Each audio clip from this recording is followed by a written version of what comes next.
नमस्कार मित्रांनो, आज 10 मे आज मध्यरात्री मित्रांनो थोड्याच वेळात राज्यातील विविध जिल्ह्यामध्ये आपल्याला आज मध्यम ते जोरदार स्वरूपाचा पाऊस पाहायला मिळतोय. विजांच्या कडकडाटासह काही ठिकाणी मुसळधार देखील स्वरूपाचा पाऊस हा पाहायला मिळणार आहे.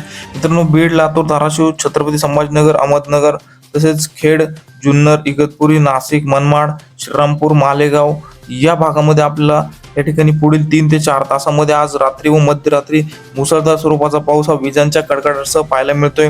आपण स्क्रीनवरती बघू शकता मित्रांनो, नाशिक, मालेगाव, अहमदनगर या भागामध्ये तर ऑरेंज अलर्ट देखील पाहायला मिळतोय.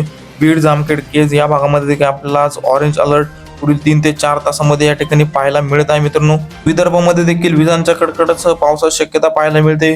गोंदिया, नागपूर, वर्धा, भंडारा या भागामध्ये आपल्याला पुढील 3 ते 4 तासामध्ये आज रात्री मध्यरात्री या ठिकाणी सुद्धा आपल्याला विजांच्या कडकडाटासह पावसाची शक्यताही पाहायला मिळत आहे. मित्रांनो, लातूर जिल्ह्यामध्ये देखील मोठ्या प्रमाणावर पावसाची शक्यता आपल्याला पाहायला मिळते. लातूर या ठिकाणी, अहमदपूर, उदगीर या भागामध्ये आपल्याला आज मध्यम ते जोरदार स्वरूपाचा पाऊस पुढील 3 ते 4 तासामध्ये पाहायला मिळतोय. तसेच पुणे जिल्ह्यामध्ये देखील पावसाची शक्यता आहे. दौंड, पुणे, जेजुरी, बारामती, राहू या भागामध्ये देखील आपल्याला आज पावसाची शक्यताही पाहायला मिळते रात्री.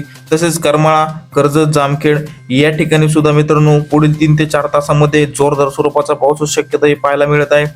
एकंदरीत संपूर्ण राज्याचा विचार केला तर मराठवाडा, पश्चिम महाराष्ट्र व खानदेशातील जिल्ह्यामध्ये पुढील 3 ते 4 तासामध्ये मोठ्या प्रमाणावरती वादळी वाऱ्यासह विजांच्या कडकडाटासह या ठिकाणी मुसळधार स्वरूपाच्या पावसाची शक्यताही पाहायला मिळते मध्यरात्री.